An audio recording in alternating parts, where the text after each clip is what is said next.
Today's the global wake-up call on climate change, and people around the world are using their phones, they're using their voices, they're getting on email, they're writing letters, and they're contacting their leaders to tell them to take fair, strong, and urgent action on climate change. What you've seen today is the Prime Minister of New Zealand, John Key, singing a climate lament about how climate change is real and he's not doing enough to tackle it. It's time to give him a wake-up call and tell him to stop sleepwalking the planet into climate disaster. Wake up, John! Wake up! John, wake up!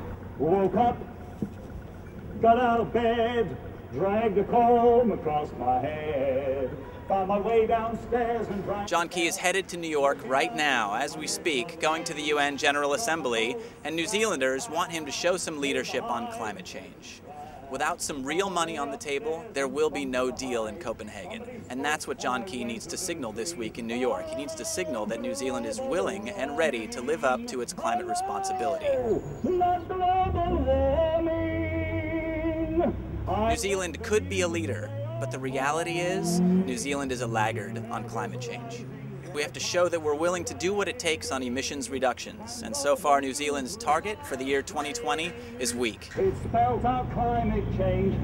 The injustice of climate change is that poor countries, developing countries, who contributed almost no pollution to the Earth's atmosphere are the ones who are suffering the impacts of climate change first and worst.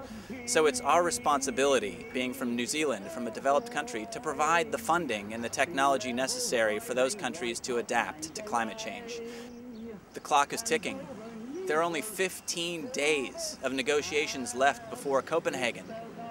That means that it's time right now for world leaders, for heads of state, to show some leadership and to get this thing moving.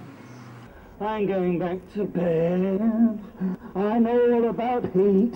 I've made the really important decisions, investing in stadium for the World Cup.